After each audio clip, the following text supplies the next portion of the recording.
Good evening there, everybody. What is happening? Hopefully, you all are having a wonderful day today. So, when it comes down to it, I thought that I would review this little video and talk about this little subject that I thought would be very particularly interesting. And this is going to be a video by the boxing channel known as Blue Blood Sports TV. And this is going to be, once again, a subject about Mr. Saul Canelo Alvarez. And I haven't talked about Canelo Alvarez in quite a while. Main reason being because I really don't know what his next move is going to be. Now, apparently, from what I hear, he more than likely is going to face a potential mandatory at 168 pounds next. He's going to face that of John Ryder. Of course, certain people criticize him for that decision. I really don't think it's that big of a deal. And the reason why that is because I believe that Canelo Alvarez more than likely is going to want to try to go after that Dimitri Bivol rematch, especially at 175 pounds. And you don't really want to get in the ring with someone that, more than likely, in my opinion, Canelo would probably beat in that of a Jamal Charlo or a David Benavidez, because more than likely, if he were to pick a big fight at 168, in my view, more than likely it'd be one of those two. You probably don't want to get in the ring with someone that, in my view, more than likely Canelo would beat, especially a Jamal Charlo, but someone that, you never know, could prove to be a little bit tougher than once overall thought to be. And on top of that, could give you at least a little bit more of a challenge than what you need. You don't want to wear yourself out before that of a Dimitri Bivol fight. Because I think what Canelo Alvarez realizes is the same thing that I realize, which is that this is potentially going to be the toughest fight of his career. Now, of course, he did have the Floyd Mayweather Jr. fight, but excluding that fight, this is pretty much going to be the toughest fight of his career. And the reason why I say that is because you're facing a man that is extraordinarily intelligent in that of the boxing ring and that of Dimitri Bivol. You're fighting a guy that is bigger than you. You're fighting a guy that has very quick feet, a guy overall that has very good feet, very powerful, very fast. If there was a fighter that you would have to build in a lab to pretty much defeat that of a Canelo Alvarez, it pretty much would be that of a Dimitri Bivol. Someone who is physically powerful, someone overall who is very strong, someone who is extraordinarily quick with both their feet and their hand speed. When it comes down to it, great stamina, great boxing IQ, and on top of that, he's decently bigger than Canelo Alvarez. So when that rematch happens, it's going to be very interesting to see what Canelo Alvarez is going to be able to be capable of. In my view, this is just my view of it, and I have a great amount of respect for Canelo Alvarez, but I do not believe that he's going to defeat Dimitri Bivol as long as the fight is at 175 pounds. Not that I want to give him any shot. I'd give Canelo Alvarez about a 30 to 20% chance to defeat that of a Dimitri Bivol. And in the first fight, I thought that he obviously had way too much muscle mass. I thought that, he very clearly was not at peak performance. But in my opinion, the confidence that Dimitri Bivol has, he's not a fighter that is just going to go in there and, in my opinion, is going to doubt himself. But it's going to be very particularly interesting. But Andre Ward recently said something about Canelo Alvarez, which I thought was very, very particularly interesting. And Andre, for whatever reason, and I can guess for a multitude of reasons, he's had a little bit of an issue with Canelo Alvarez for a very long time. He's overall took his shots at Canelo Alvarez here and there, and now he pretty much came out with the truth, at least overall from his perspective, overall, and what his main problem is with Canelo Alvarez, which is that he allegedly is not taking on big fights, and that every single fight that he has, overall, there's always some sort of an advantage. Now, I get where Andre Ward is coming from. Do I agree with him 100%? No, not necessarily. But we're going to see what Mr. Blue Blood Sports TV has to say about it. I thought that I would review it because I thought that it would be very particularly interesting. Let me also state this before I really get into this video. Because certain people come on my channel and they ask me what is the particular reason why I review other people's channels. They're like, oh, you're just reviewing these guys because you're trying to get clout or you're trying to get attention off their name. Well, that's not really my main reason of doing or reviewing the videos. And I already told a couple of people this in the comment section. The reason why I review videos, and I've reviewed videos from channels that have about 500 subscribers. I've reviewed videos that have 300,000 subscribers. I've reviewed videos overall from almost all walks of life in terms of YouTube channels.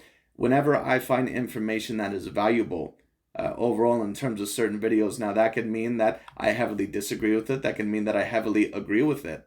It can go both ways. Whenever I find information that, in my view, is highly valuable, either to debate about or add on to, that's when I decide overall that I need to basically review a video. So that is the main reason why I tend to review a video. Not only overall to make it a little bit more of a debate platform and to make it a little bit more interesting overall, not only for me, but for the viewer to watch as well. and I can certainly come up with more ideas in the future for my channel, which I more than likely probably will when I have a little bit more time on my hands, which I will later on in the future.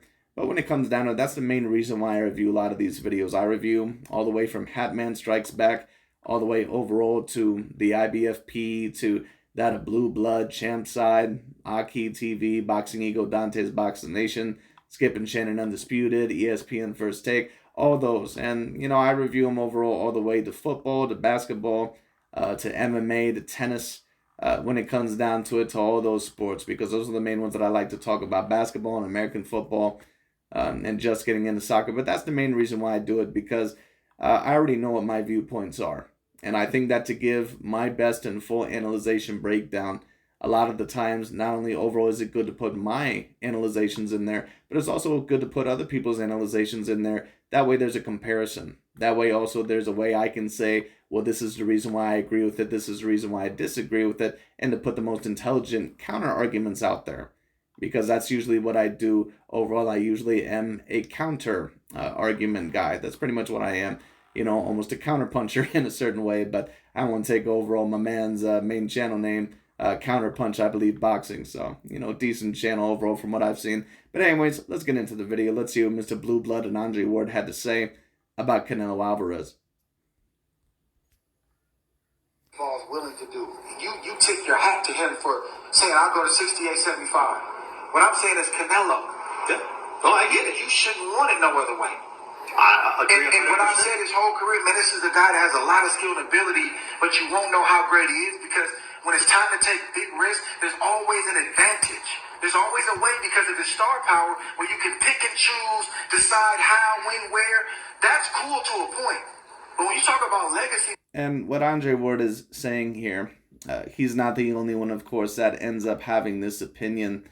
Do I think that he's 100% truthful? No, I don't. Now, when I say 100% truthful, I'm just talking about I don't agree with what he's saying. I think that Andre Ward, at least in terms of deep down of what he thinks about Canelo, I think that that's what he truly believes about Canelo Alvarez. Do I think overall that that's the truth? No, I don't. And the reason why that is because, once again, when you have certain fighters, you can tell with certain fighters when they very clearly don't want to take on a lot of the big name fights in their career. And I can bring you up several examples. I can bring you up Mikey Garcia. I can bring you up Leo Santa Cruz. I can also bring you up Gervonta Tank Davis. And a lot of people always get mad at me whenever I bring up Gervonta Tank Davis. But it's the truth. A lot of these channels and a lot of the reasons why I also review them is to expose certain narratives. And Blue Blood, in my opinion, is actually, I find him to be a decent amount more objective than the majority of the LDBC and new media channels out there. Especially that of a Dante and an Aki and some of the other ones out there. But when it comes down to it all in all, like Dante, for example, he'll criticize Canelo for allegedly facing these weak European white boys and avoiding all the elite black fighters. But then Gervonta Tank Davis, I mean, he's really not chasing after anyone elite. And in every single video of Dante's or some of these other guys, they'll say, man, can you believe that Gervonta Tank Davis is facing the dangerous Hector Garcia? Even though Hector Garcia very clearly was never an A-grade fighter. Isaac Pitbull Cruz very clearly was never an A-grade fighter. Mario Barrios and Rolly Romero, never clear A-grade fighters. So these same guys, a lot of the times that try to tear down certain fighters like that of a Canelo or a Tyson Fury or a Vasily Lomachenko, and don't get me wrong, sometimes the criticisms are a little bit valid of these fighters. But at the same time, you're going to criticize a Canelo Alvarez for allegedly avoiding certain guys when he's facing guys that were legitimate champions. Callum Smith and Caleb Plant and Billy Joe Saunders, whether you want to admit it or not, they were all legitimate champions. Gervonta Tank Davis is facing guys overall that really are not even on their level. That's really not even debatable. That's really not even debatable. It is what it is. Hector Garcia, Isaac Pitbull Cruz, and Rolly Romero, none of those guys were as good of champions. And you know how that is? Because most of them were not even legitimate champions. Most of them were not even legitimate champions. But I just thought overall that I would make that comparison. But anyways. Man, got to get it the same way you went after. You should, it's not about Bivol agreeing or not agreeing. It's about what do you agree to, Canelo? Do you want it at 65 or 78? You'd be a little unfair. I don't think so. We have been at the same desk. He took a risk. Listen, we've been at the same desk going in on guys that we probably should have been going in at sometimes. We don't keep the same standard with everybody. No, I agree. Well, I agree, and that's just what happens in sports because you have a lot of fans, and that's why it's not very good overall to be a fanatic because a lot of the times your standards will change because you have overall such favoritism that it ruins your logic and objectivity. I've explained this dozens and dozens of times, but here's my problem with Andre. At least overall was saying this. Not only do I not agree with him 100%, but for a guy that allegedly overall is quote unquote saying that we haven't gone in on certain fighters and that we're going in on other fighters like that of a Terrence Crawford and blah, blah, blah. Well, who's we? Because Andre, I've never once heard you go in on your boy Terrence Bud Crawford. I remember it overall just like it was yesterday on an interview. This actually was a YouTube video. Go ahead and check it out overall by Chronicles of Judo 144. And Chronicles of Judo 144 was saying the exact same things that I was saying back then. Unfortunately, I did not have a channel overall back then, at least this newer one. But what he said overall in the video is that Lomachenko was the true number one pound-per-pound fighter, which I also agreed with. And that, Andre was saying that, oh, well, Lomachenko, we don't truly know how great he is because he's not getting in the ring with these big fighters like Gervonta Tank Davis and blah, blah, blah. But then Stephen A. Smith actually had to check Andre. And he said overall, okay, Andre, well, what about Terrence Bud Crawford? Because we haven't seen him in the ring with those big fighters either. And Andre actually had the goal to respond with, what you mean? And overall, it was like, come on, Andre, you know what the fuck the man's talking about. And then Andre, just like a Dante or someone else, he actually overall had the goal to say, oh, well, he fought Ricky Burns when Ricky Burns was Ricky Burns. He fought Gamboa when Gamboa was Gamboa. It's like, yeah, but come on, dude. A lot of these dudes, they're not clear A-grade fighters. And you can say whatever you want to about Canelo Alvarez, but at the end of the day, even if you don't want to count a Caleb Plant or a Billy Joe Saunders or a Callum Smith, Canelo fought a Gennady Golovkin when Gennady Golovkin was looked to be a top 3 or a top 5 pound-per-pound fighter on every single list. Canelo Alvarez was not the favorite in either of those fights. Yet he was able to pull out the victory, I believe, in the rematch. He fought Erislandy Lara when Lara was one of the most dangerous contenders overall in the world. He fought Danny Jacobs when Danny Jacobs was a champion coming off of a win over Sergey Deryachenko and one of the most dangerous fighters on the planet. He fought Sergey Kovalev when he had never fought at 175 pounds before, and Sergey Kovalev was coming off of 2 very dominant victories over 2 top 175 pounders. And we can also include Callum Smith and Caleb Plant because Caleb Plant overall was very decently dominant as well. And there were certain channels, like a lot of you may not remember this. Champside, for example, actually had Caleb Plant in his top 10 pound per pound. Not David Benavidez. He had Caleb Plant in his top 10 pound per pound. But then as soon as Canelo fought Caleb Plant, allegedly overall Caleb Plant was not an elite fighter anymore. That's really my problem with a lot of these analyzations.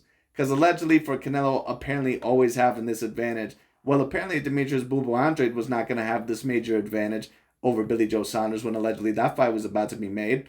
Apparently before Canelo was about to fight Caleb Plant, apparently Caleb Plant was this very decent fighter. So with regular fans, the standards always change because they don't like that particular fighter. It's overall just like I see in that of the sport of tennis. I made a video a few days ago, I believe, about Mr. Novak Djokovic in the sport of tennis. The standards always change whenever it seems that Novak Djokovic is clearly going to get that number 1 spot.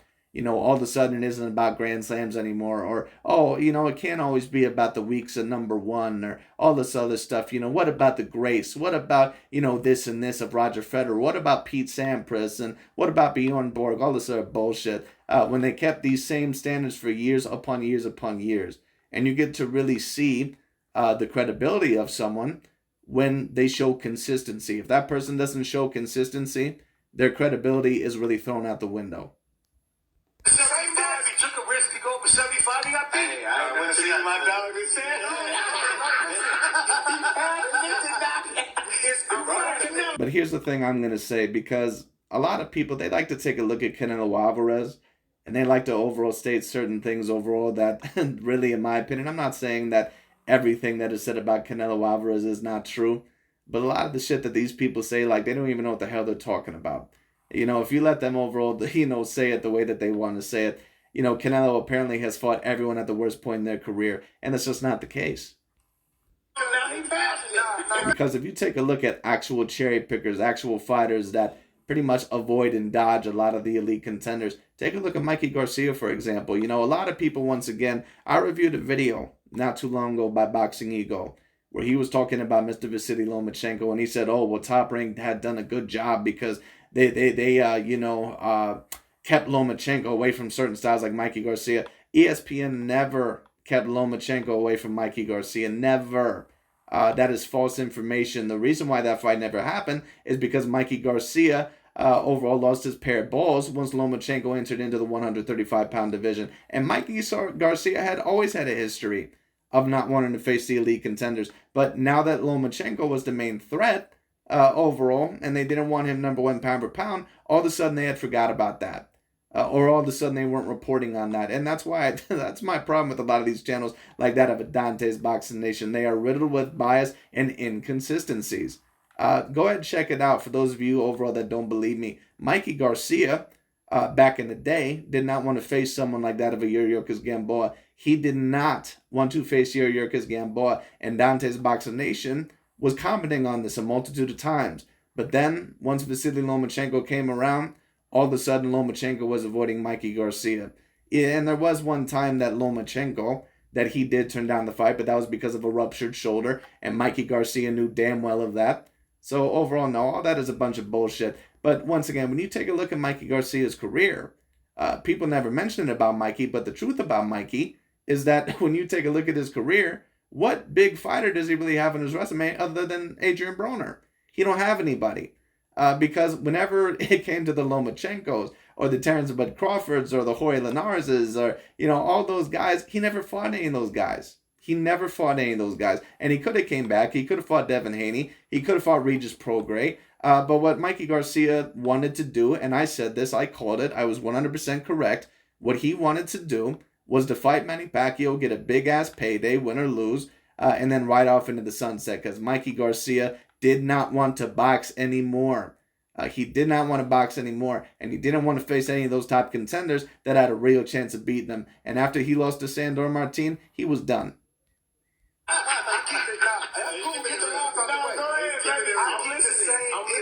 I'm not afraid to speak truth to power, bro. I'm not. I'm the same guy that's at the same desk. Hold on, I think we're going too far with this one or that one. Listen. Yeah, allegedly you think it's going too far when it comes to your boy Terrence Bud Crawford. But apparently it's not going too far whenever it comes to Canelo. Listen, I like Andre Ward. I think Andre Ward is usually a very fair and a very good objective analyst. But he very clearly has a problem with Canelo. I don't know what the major problem with Canelo Alvarez is. Maybe he personally thinks that he's overrated. Maybe he believes personally that he gets a little bit more credit than what he deserves. Probably a little bit of both. But overall, it's obvious that Andre, that he has a little bit of a bone to pick with Canelo. I'm not necessarily sure what it is, but just with what I've seen, that's what I personally see. Been at this desk going in on certain guys because it was popular or convenient, or maybe that's what everybody was saying, so it made sense. This may not be the popular opinion, but I feel it's the right decision. The same energy we keep for the Terrence Crawfords and everybody else down the line, the Errol Spencers about make the fight or else you're running. Well, once again, Andre, who's we? Because you were never saying that about Terrence Bud Crawford, because Terrence Bud Crawford is your boy. I've never once heard Andre Ward. Now, maybe I'm wrong. I could be wrong about this. Maybe he said it recently. But for years upon years, all I've heard Andre Ward do with Terrence Bud Crawford is protect pretty much the weak competition that he's been fighting. And that's not me saying that, it's all Terrence Bud Crawford's fault. But for a guy that is allegedly so serious and facing a lot of these PBC guys, why the hell would you never sign with the PBC?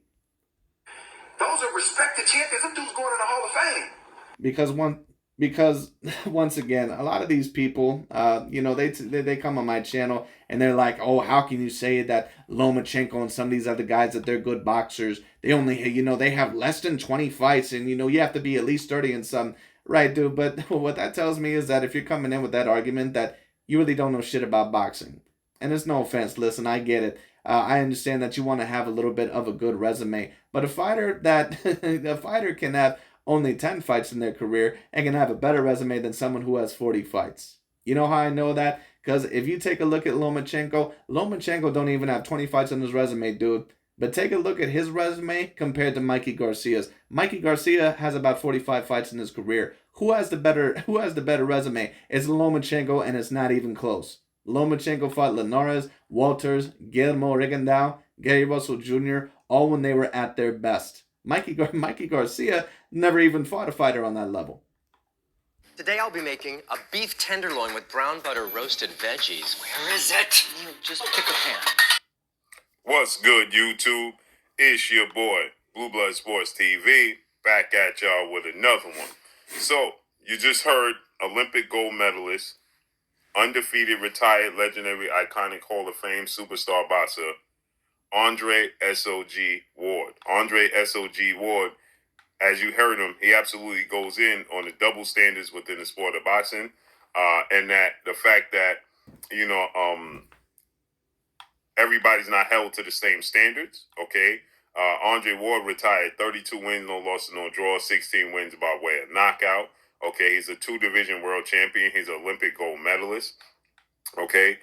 Andre Ward, he fought the best. He won the Super 6 tournament. He went up and beat Bad Chad Dawson. Then he beat Sergey Crusher Kovalev. So he beat the best in and around his division at the time, that anybody who was willing to give him the opportunity he could mix it up with.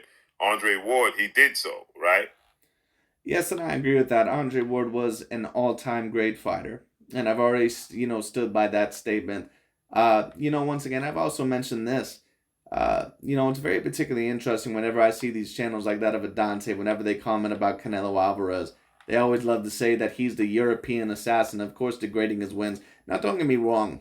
The Jamal Charlo and Demetrius Andrade and David Benavidez fights, those are going to be fights that are needed.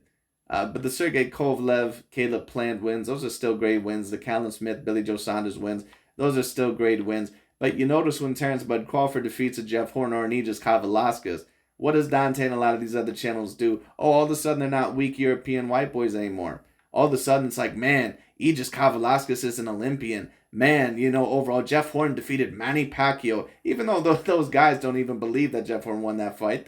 But it is what it is. Man, Jose Benavidez was undefeated. All sorts of bullshit when it comes down to it. Just making overall excuse after excuse. And Andre Ward, apparently he didn't fight weak European white boys, even though the best fighters of his career that he ever beat were European white boys. So, once again, it's always very particularly interesting when all of a sudden a European or a white boy is an elite fighter, as long as it's for a fighter overall that they like. Isn't that a bitch? Isn't that interesting?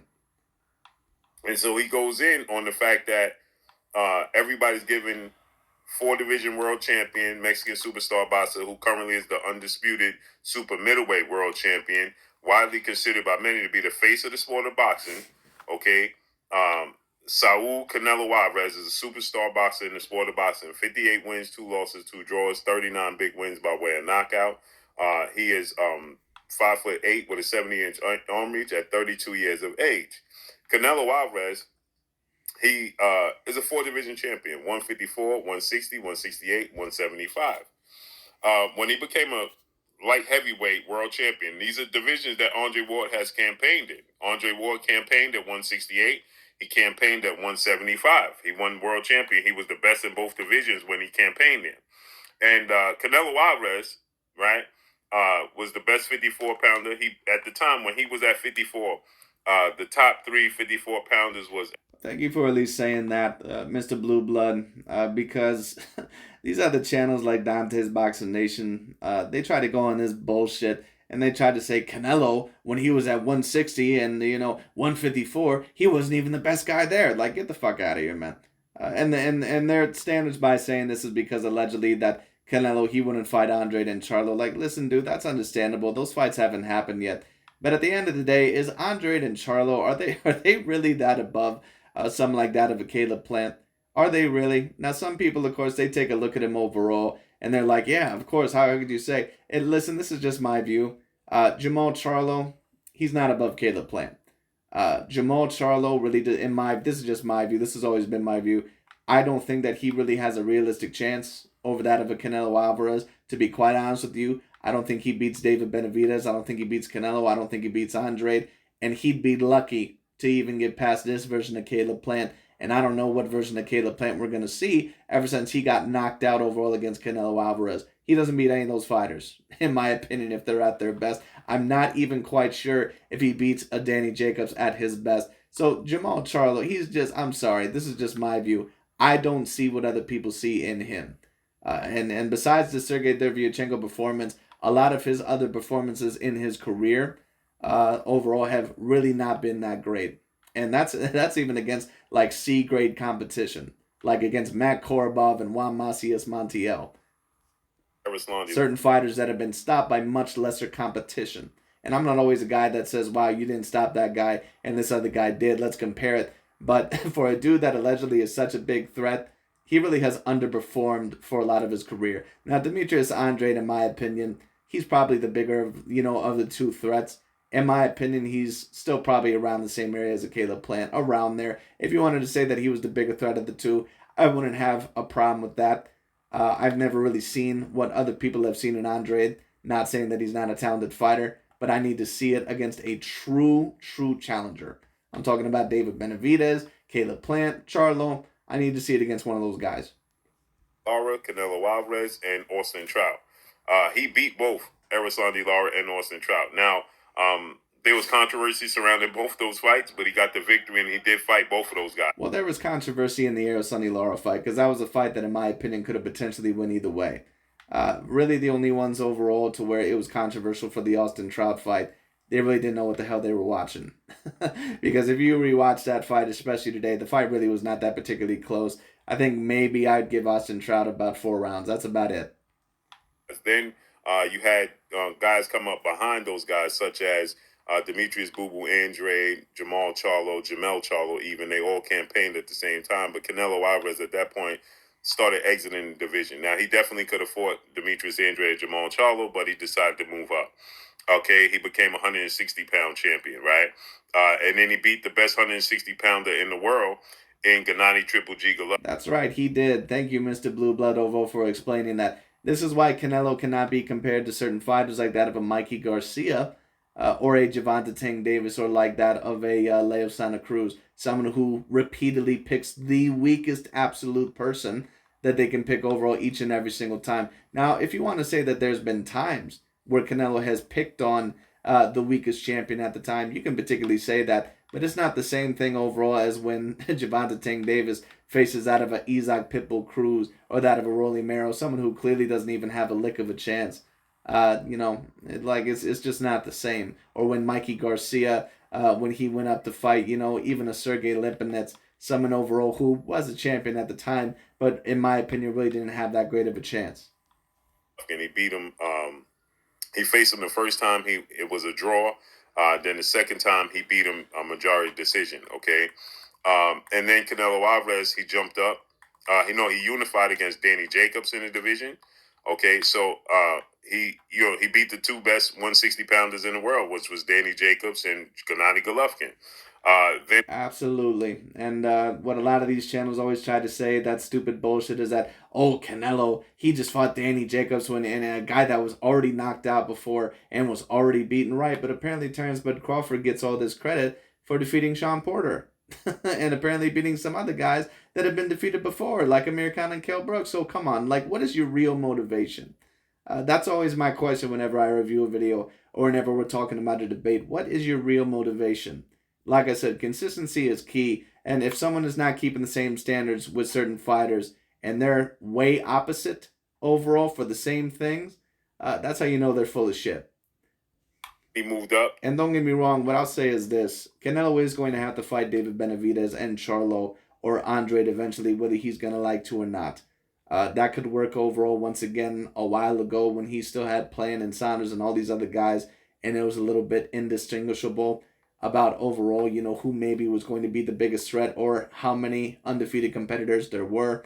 But if you lose to Dimitri Bivol in this rematch, you're going to have no choice. You're going to have to face David Benavidez, Jamal Charlo, Demetrius Andrade. You're going to have to fight one of those guys, at least, if not immediately, right after a warm-up. You're going to have to. You're going to have to. Otherwise, Canelo is going to get a great amount of pressure from the outside, and there's going to be no more excuses not to face those guys. And he will get criticism, overall from the boxing world, including from me. To 68, right? And then, this is where it started to get real sketchy, right? Because he fought Abney Yildirim, Caleb Smith, Billy Joe Saunders, right? Now, he can't help who was the champion, but when two-time WBC super middleweight world champion, Mexican Ecuadorian superstar boxer David Benavidez was the WBC champion, he wasn't too interested or eager to fight David Benavidez, right? But he did fight Caleb Plant, who was... Well, I don't necessarily remember David Benavidez being a champion when Canelo Alvarez was in the division. Now, maybe I'm wrong, but David Benavidez was stripped of his title, I believe, once or twice. Now, don't get me wrong, if you want to state, well, why the hell hasn't Canelo fought David Benavidez yet? He very obviously thinks that David Benavidez has somewhat of talent. You can certainly bring up that point, but once again, I've already brought this up. The reason why I think that Canelo Alvarez overall has not fought either a Charlo or a Benavidez as of yet is because I believe that he's testing the waters at light heavyweight at the moment. And then I think overall that he is going to face either David Benavidez or Jamal Charlo overall, pretty much as backup fights or fights overall that he always wanted to happen. But just overall, you know, that he's not really taking on yet. He's more interested in the light heavyweight division to see what his peak could be. That's just my view of it. Now, once again, if he loses to Dimitri Bivol, and if he's still fighting at light heavyweight overall, or if he doesn't face those guys very soon afterwards, then there's going to be no more excuses. Then it's going to be like, okay, Canelo, what the hell is the problem now? Because there's no more excuses. There's no one else you can really fight. It was two 168-pounders that was the best. It was Caleb Plant and David Benavidez. He ended up fighting Caleb Plant for undisputed back in November of 2021, okay? But he didn't fight David Benavidez, right? And it's ironic because Canelo Alvarez recently just picked David Benavidez to beat Caleb Plant, which lets you know that he believes that Caleb Plant is not the better fighter, right? That David Benavidez is the more superior fighter. Then he tested the waters. Now, keep in mind, back in November of 2019, he jumped up to 175 after he beat Danny Jacobs in May of 2019 to unify the belts at 160, 160, excuse me. He then jumped up to 175, okay? He went up to 175. He challenged Sergey Kovalev. Many people thought that it was a mistake, you know, that he was, you know, out his league. Yes, and once again, a lot of people tried to claim that this was a cherry pick, and I understand to a certain degree, but I can't necessarily agree with this, and the reason why I say this, now, if you wanted to say, and Blue Blood is going to bring this up, that he was the weakest champion out of, you know, the whole entire champions there at the time, you know, I wouldn't really have a problem with that, because that would be a true statement. He was not as strong as what a Dimitri Bivol was. He was not as strong as what an Artur Beterbiev was at the time. But once again, you have to give Canelo a slight break here because Canelo was not a natural 175-pounder, and he had never fought a natural 175-pounder before. At least overall, who had fought naturally at 175 pounds. And once again, Dante and a lot of these other channels who are full of shit, they always try to tell you overall that, oh, how Canelo, he fought such a weak version of Sergey Kovalev. Don't get me wrong, Sergey Kovalev clearly was not the same top 5 pound-per-pound fighter that he was when he fought Andre S.O.G. Ward. Completely fair to say that. Completely, logically, and objectively fair to say that. No problem with that whatsoever. But apparently, when it comes to these guys always try to tell you that overall Sergey Kovalev was completely done. No, I can't agree with that. Because if Kovalev was completely done, why was he able to defeat 2 of the top 10 competitors there extraordinarily dominantly? Like, he was able to, of course, he was knocked out against the later Alvarez in their first match, you know, even though it was a fight that he was completely winning. But then in the rematch, he had completely dominated him when it came down to it, you know, gained his title back. And then he had fought the undefeated up-and-coming British prospect Anthony Yarde. You know, that same Anthony Yarde that Dante's Boxing Nation and Blue Blood Sports TV and a lot of these other guys either A, predicted Yarde to beat Artur Beterbiev, overall allegedly the much stronger guy than Sergey Kovalev at the time, which in my opinion he was. But if Sergey Kovalev was so weak at the time, this is the guy overall that knocked out Anthony Yarde. He was the guy that gave him his first loss. You know, that same guy that allegedly had a very good chance of beating Artur Beterbiev. So was Sergey Kovalev really as weak as what a lot of these guys try to allege? Or are they just really saying that because they're trying to tear down Canelo Alvarez's resume? He was going testing the borders too far. He beat Sergey Kovalev. 11th round TKO victory, knockout victory. Now, Sergey Kovalev was winning that fight just off a jab alone, okay? But he ended up... Well, no, he wasn't winning the fight, but it was a very decently competitive fight, and Canelo very obviously had a little bit of problems because of Kovalev's power, his boxing IQ, and the size. It just is what it is, and the size. Canelo, in my opinion, he's not meant to be at 175 pounds for very long. He's not someone like a Roy Jones Jr., even though he's a very, very gifted athlete. He's not someone that can fight against guys that are decently heavier than him or guys overall that are like that, because Roy at least somewhat had the reach and the height overall to somewhat compete even with certain heavyweights.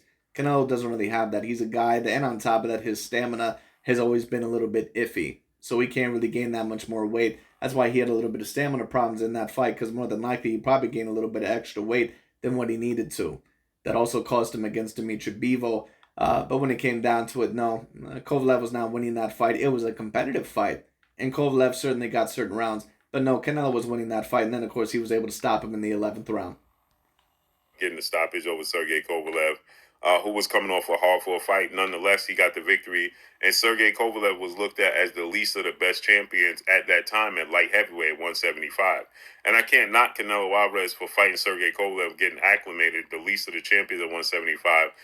But the problem is he didn't look to, unify against the Dimitri Bivols, who was looked at as arguably the best 175-pounder, or Artur Beterbiev, who was the unified 175-pounder. So Artur Beterbiev at the time was the IBF and the WBC light heavyweight champion. Right, but once again, let's give Canelo Alvarez a little bit of a break here.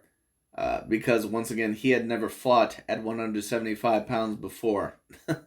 You're talking about a guy that had a very, very rough and tough fight with a guy at 160 pounds with a Gennady Golovkin. So, once again, let's give Canelo Alvarez a little bit of a break here. Now, was Sergey Kovalev, once again, was Canelo probably favored to win that fight because Sergey was a little bit more wore down? Sure, that's fair to say. Sure, you can say that. But to say that that fight was not an A-grade win, or at least an A- grade win, I'm sorry, I just can't agree with that. Because Kovalev still was one of the top champions in that division. He had defeated two of the best competitors and two of the best, prospects in that weight division, in Anthony Yard and also in that of an Eleider Alvarez. So to say that he was completely done, no, I can't say that.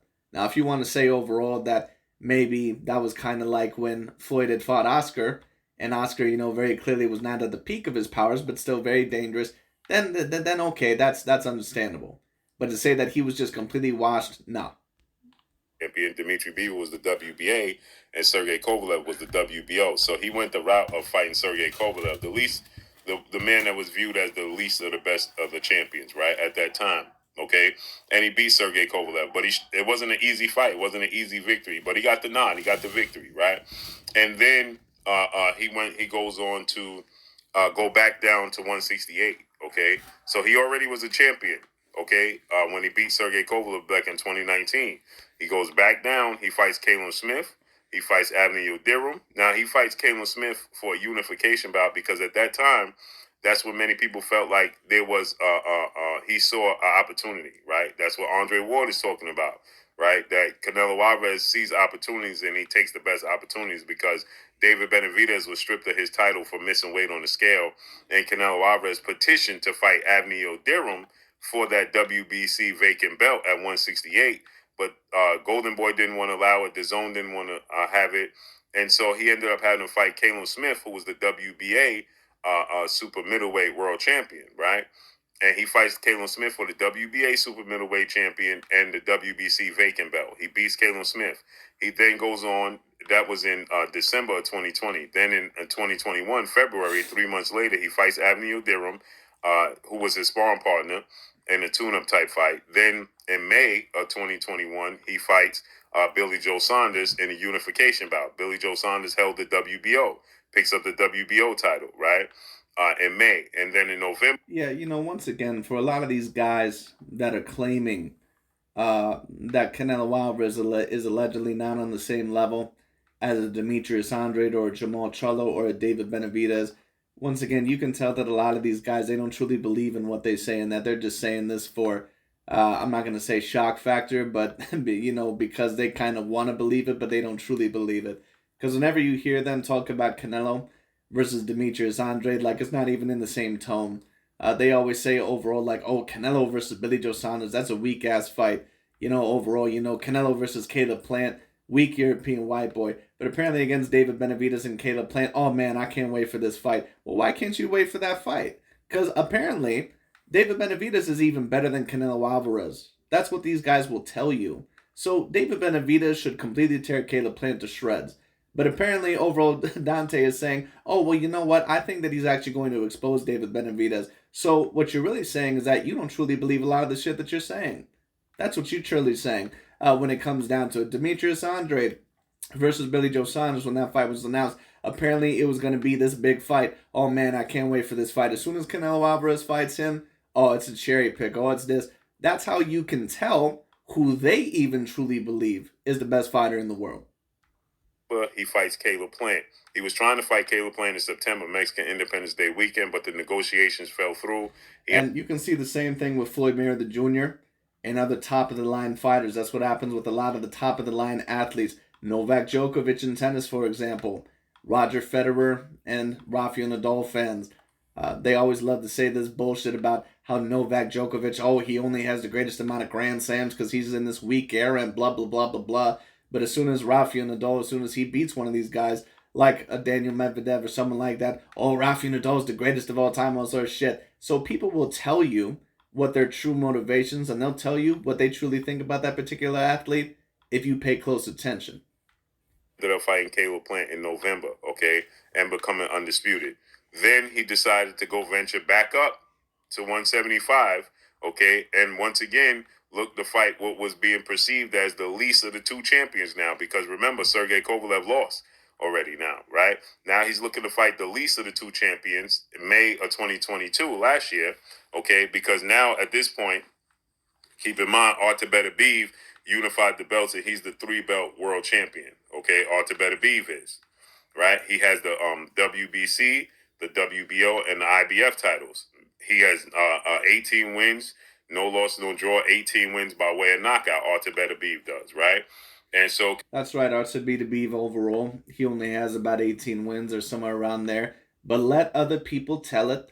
Apparently, Gervonta Tank Davis overall, or other fighters like that, you know, who have more fights on their resume, just for the hell of it, just because they have more fights on their resume. Overall, they're greater than Artur Beterbiev, or overall certain fighters with more fights on their resume. Like, I'm trying to think of another example. David Benavidez, I believe, has more fights on his resume. Apparently, David Benavidez, he should be counted as better than Artur Beterbiev because he has more fights on his record. You can't count it like that once again, because there are some of these fighters that come from the amateurs and the Olympics to where they'll completely whoop your ass. You got guys like Dmitry Bivol out here, Vasily Lomachenko, Artur Beterbiev, Guillermo Rigondeaux, Araceli Lara. When Canelo fought Araceli Lara was, I believe, 19-1. When it came down, he was 19-1. Canelo was like 40-something and 1. And Araceli Lara gave Canelo Alvarez one of the toughest fights in his career. But apparently some people will say overall that Lara was better than Canelo Alvarez. Well, there's no way he can be better than Canelo Alvarez, right? Because he was only 19-1. Like, come on. Canelo Alvarez. And that's why I say overall, that's why I call out certain amount of these things, because a lot of these people, they overall don't have a damn brain cell overall to really even debate with. He looks to fight the smaller of the two, which people look at, because Dmitry Bivol is 6 feet tall with a 72-inch arm reach, but he has a very slender build. He's not as muscular and as thick of a fighter as Artur Beterbiev, okay? And he doesn't have the knockouts that Artur Beterbiev has, okay? Dmitry Bivol, he came into this fight. You save big this home and auto bundle, Extravafesta Save-a-thon. Time to ring the savings bell. You know what that means, time to... Okay, with 19 wins, no loss. You know, let me also state this, and I understand Blue Blood Sports TV's point to a degree. You know, I had a multitude of people that when they were commentating about, not Artur Beterbiev, Dmitry Bivol, they said, oh, well, Dmitry Bivol, he's really not that great because he doesn't have that many knockouts and blah, blah, blah. He hasn't knocked out this many opponents. You can't always judge an opponent overall, especially on their strength or their power or their athleticism based on how many knockouts that they get. Because there are certain fighters out there that may not get that many knockouts because that's just not their type of style. Dmitry Bivol, once again, and I was 100% on the money once again when it came to Dmitry Bivol, because there were certain people that would tell me, oh, you don't know what you're talking about. He's not that powerful. He's not this. If you ask his sparring partners, including David Benavidez, they all say he can punch. That he can punch just as hard as any other puncher they've been in the ring with. That he has Gennady Golovkin type punching power. That he is that powerful. All right, you don't get to push back Canelo Alvarez the whole entire fight and a cruiserweight in Gilberto Zerto Ramirez if you don't have power. There's no draw, 11 wins by way of knockout. And he, same age, but he's not considered, as big and not as big of a puncher as Artur Beterbiev. So he takes on Dimitri Bivol, okay, who didn't look so hot, in his last couple of fights, right? And haven't fought the best opposition. He takes on Dimitri Bivol, and Dimitri Bivol outclasses him. Okay, Dimitri Bivol outclasses him, wins a unanimous decision. Okay, and then Canelo Alvarez, now we're here. Canelo Alvarez goes on after that to fight Gennady Golovkin in the trilogy match. He beats Gennady Golovkin pretty handily. I thought he should have actually stopped Gennady Golovkin. That was September of 2022. Okay, so with that said, now they're talking about a rematch. I thought that Canelo Alvarez potentially could have stopped Gennady Golovkin, but I thought that, Canelo coming back, I really didn't mind overall him coasting. And to be quite honest with you, I think the way that they ended that off, just the way that it looked to me, I think that they were trying to end it with a little bit of, with it being cordial towards both fighters.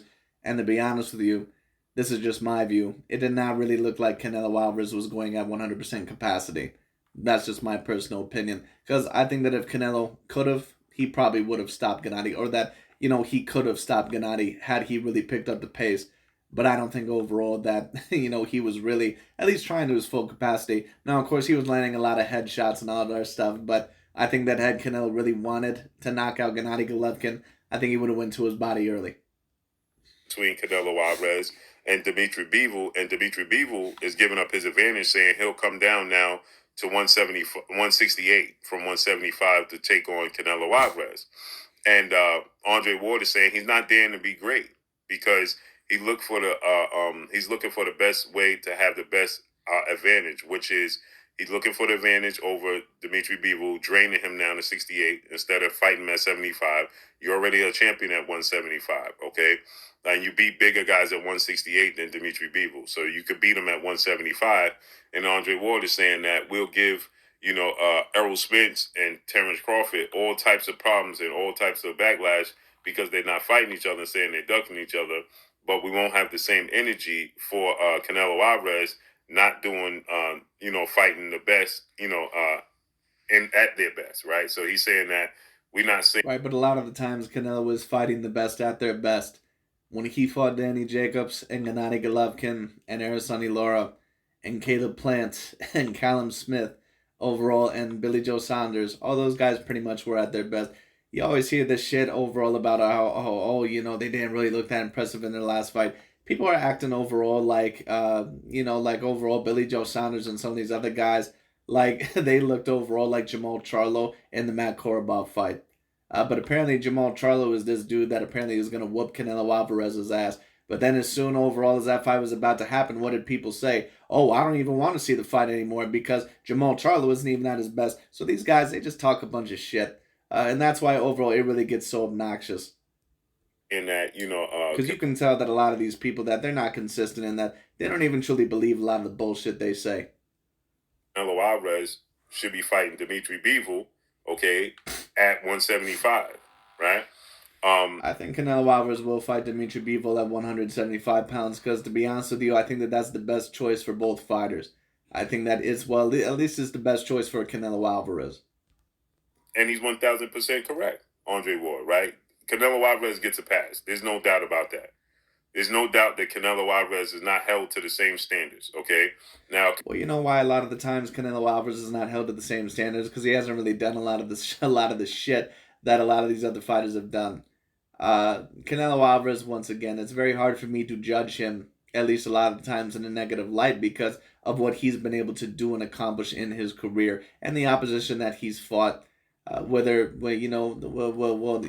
comparing him to another fighter like that of a Terrence Bud Crawford, for example, someone who hasn't fought that of a great amount of competition, Yeah, you can say all this shit all you want to about, oh, he calls out all these fighters and blah, blah, blah. Right, but at the end of the day, Terrence Crawford, on several different occasions, could have signed with the PBC. He still won't sign with the PBC.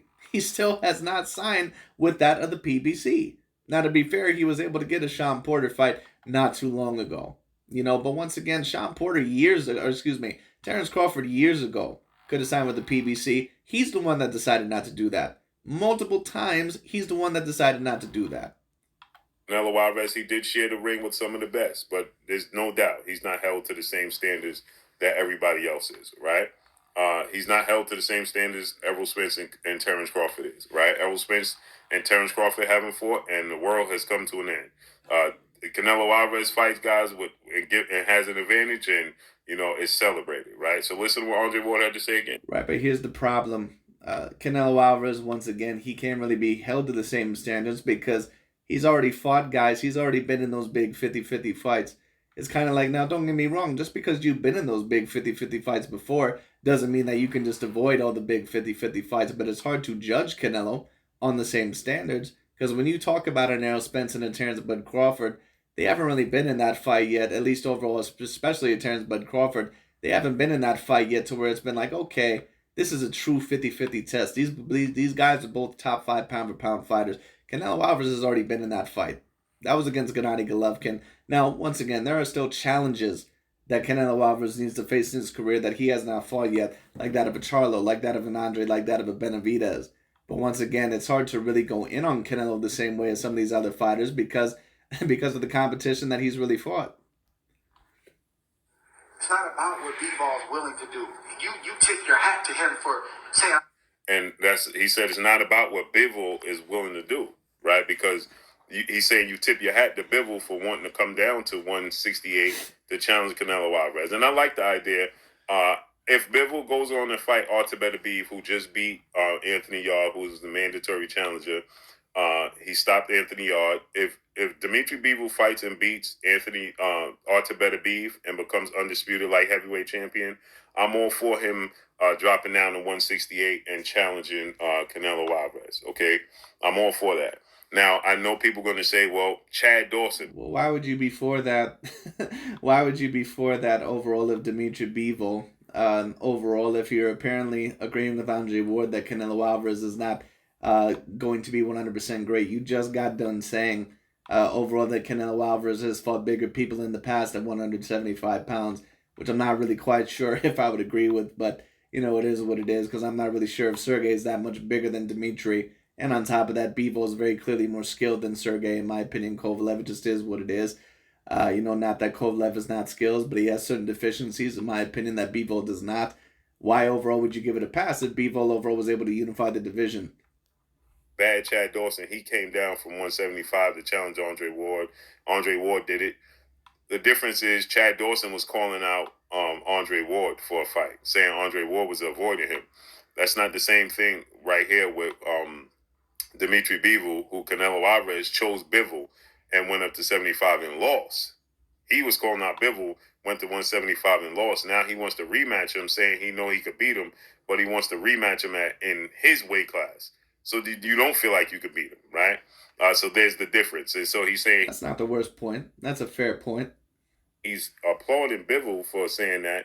Now, if Bivol beats Beterbiev, become undisputed, drop down to 68 to challenge Canelo for undisputed, I love the idea. Be an undisputed 2-division champion. If you're Dimitri Bivol, I love that idea, right? Because he's not the biggest 175-pounder in the world. So I think that, it's going to be different. Right, but if you're already saying that Bivol is not the biggest 175-pounder in the world, then why would you really have a big problem with Bivol overall going there in the first place? Cool for him to get to 68, but I think that he can do it and still be successful against Canelo. But listen. It's not about what Bivol's willing to do. You tip your hat to him for saying, I'll go to 68-75. What I'm saying is Canelo. Yeah. Oh, I get it. You shouldn't want it no other way. I agree. And what I've said his whole career. Right, so he's saying if you Canelo, you shouldn't want it no other way. You shouldn't want to fight him at 168 and beat him. You shouldn't be satisfied with beating him at 68 because you ain't beat him at his best. You lost when he was at his best.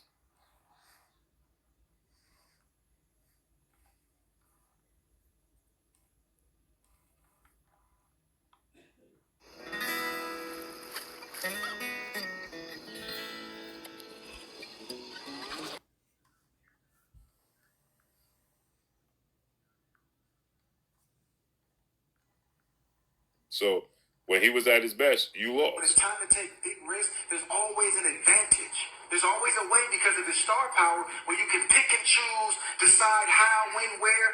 That's cool to a point. But when you talk about legacy, man, you got to get it the same way you went after it. It's not about Bivol. Now I don't understand that. He said you got to get it the same way you went after it. If he went after it in a big way, then you know what I mean. So I don't understand that. Or not. All he's saying, really, Blue, I don't think is that hard to understand, is that you got to get it the same way that you went after it. All he's saying is that before, overall, you were going at 175 pounds. If before you were going at 175 pounds, and overall it was going to be looked at as, you know, the best accomplishment, you have to do that overall, you know, originally. That you have to beat him at his original weight. At least that's what I pretty much took it overall from that. And I agree with Andre Ward from that perspective to a degree. But it is very obvious that Canelo, he's not a natural light heavyweight fighter. It would be a bit different if he was built like that of a David Benavidez, but he's not. Canelo Alvarez is a guy that is about the same height overall and size as that of a Gennady Golovkin. Yes, at times he might overall be a little bit thicker, but Canelo is definitely not a natural light heavyweight. Some would even debate that he's really not even a natural super middleweight. It's about what But once again, I don't really mind that, and I do believe that Canelo is going to go back to 175, because I think that if you're Canelo, and I think that if you're his promotional team, that's pretty much the best thing overall that you can do. you agree to, Canelo. Do you want it at 65 or 78? You'd be a little on. Now you're gonna hear, what's the name come in, and now he's just, oh, we're being too hard on Canelo Alvarez. Of course we are. Fair enough. I don't think so. We have been at the same depth. He took a risk. Listen, we've been at the same depth going in on guys that we probably should have been going in at sometimes. We don't keep the same. So he's saying we don't keep the same energy when it comes to everybody else. He went up to 75. He took a risk to go up to 75. He got beat. He already went to 175, and he already won at 175 and was a world champion at 175. So how is he taking a risk? He's already a world champion at 175. He went up there the second time and he lost. Period. And got beat. Fair and square. It wasn't a weight. It wasn't daring to be great because he was already a champion there. Right, but this is also the thing as well. Dmitry Bivol also very obviously is a bigger threat than what Sergey Kovalev was.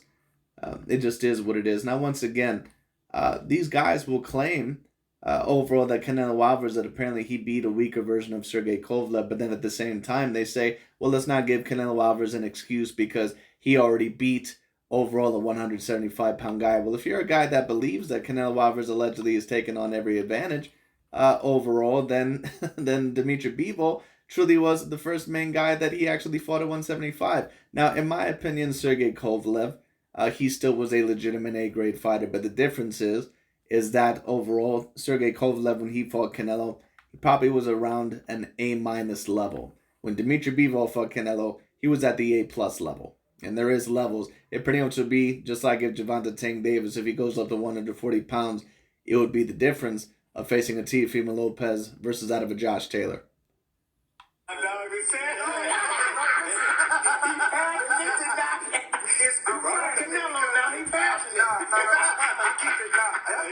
So you hear Tim Bradley saying Andre Ward is passionate about Canelo Alvarez. He's passionate about Canelo Alvarez. He is passionate about Canelo Alvarez, and once again, it's no offense against Andre, but he very obviously has something essentially overall. alluding to. Once again, it's very obvious he has something against Canelo. I don't know what it is, but it's whatever. Him being, not liking Canelo Alvarez. Which he doesn't. It is what it is. I'm not afraid to speak truth to power, bro. I'm not. I'm the same. So he said, I'm not afraid to speak truth. Yeah, you're not afraid to speak truth to power, Andre, unless it comes to your boy Terrence Bud Crawford. Come on, man. And listen, don't get me wrong. I do not disagree with everything that Andre Ward is saying. But he obviously has somewhat of a personal issue with that of Canelo Alvarez. I just don't think that there's any doubt about it. Every time that I've heard Andre Ward say something about Canelo Alvarez, it's never been anything positive. Never. Truth to power, meaning that he's not afraid to challenge Canelo Alvarez. Well, no shit. And I like Blue Blood Sports TV. I love how he's basically being the translator throughout the video. Well, basically what Andre Ward is saying is this. It's like, yeah, you know what, Blue Eye? I think we can decipher that. Anyway. We're going too far with this one or that one. Listen, we've been at this desk going in on certain guys because it was popular or convenient, or maybe that's what... That's a huge thing today's time, right? It's when it's convenient or popular, you go with the narrative, right? Of course, the fans... It's not just in today's time. That's been a thing that's been around forever. Whenever you have sports, whenever you have media, there's always a narrative that loves to play out. If you watch NBA basketball, the main narrative is don't attack LeBron James. Don't attack Steph Curry, or at least overall Steph Curry at the moment. You know, don't attack overall certain superstars that we're trying to lavish in praise. If you're in football, don't attack Tom Brady. Don't attack Aaron Rodgers. You know, don't attack overall, you know, Patrick Mahomes or some of these other guys. There are star boys. All right, we need them. We need overall to take, you know, for them to take us to the next level, for them to make us money. And Canelo, of course, being the main star, you could certainly argue that he's going to get more protection than some others. But once again, it's just hard for me to criticize Canelo the same way as other fighters, because he's actually shown me repeatedly, even in recent times, that he's willing to face the best competition in the ring. They want you to go and run with, oh yeah, Terrence Crawford is avoiding Errol Spence, or Errol Spence avoiding Terrence Crawford, or, you know, Devin Haney's avoiding Gervonta Tank Davis, or Gervonta Tank Davis is avoiding whoever the most popular fighter is. That's where the mass majority of people want to go with. It's not easy to go against the grain. Everybody was saying, so it made sense. This may not be the So he says, so everybody's saying it, so it makes sense. popular opinion, but I feel it's the right decision. The same energy we keep for the Terrence Crawfords and everybody else down the line, the Errol Spences about make the fight or else or you're running. Those are respected champions. Them dudes going in the Hall of Fame. It's not about what... I agree. Terrence Bud Crawford and Errol Spence Jr., they're both going in the Hall of Fame. And a lot of these other channels will tell you that as well. But allegedly, Canelo Alvarez being a 4-weight division champion, having wins over Lara, Austin Traub, Miguel Cotto, Sergey Kovalev, Caleb Plant, Billy Joe Saunders, Callum Smith, Gennady Triple G Golovkin. Apparently, if you talk to these guys, Canelo ain't going into the Hall of Fame. He's not an all-time great fighter. He's just an average Mexican fighter. That's the reason why I get on the ass of so many of these channels, because these guys don't even know what the fuck they're talking about, man. Like, it is what it is. Facts. So let me know what y'all think, man. Drop a comment in the comment section. Let me know what y'all think. Do Andre Ward have a point? That's all I got for y'all. Well, Andre Ward has a little bit of a point. I don't necessarily disagree with him. He's not at least 100%. I don't think that he's the only one that believes that. And I can somewhat understand if you're coming from the perspective of, listen, Canelo, you were willing to fight Billy Joe Saunders, Callum Smith, and Caleb Plant. You should be willing to face that of a David Benavidez. You should be willing to face that of a Dimitri Bivol at 175 pounds. I don't really have a problem with that perspective. But once again, to say that Canelo was always facing fighters with a certain advantage, no, I'm sorry, I just can't agree with that. But it is what it is. Anyways, that's really about it for today. I just thought that that'd be very particularly interesting. Very interesting. It's going to be very interesting to see where Canelo Alvarez's career goes from here. But that's really about it for today. Thank you guys so much for watching, and I'll talk to you all later.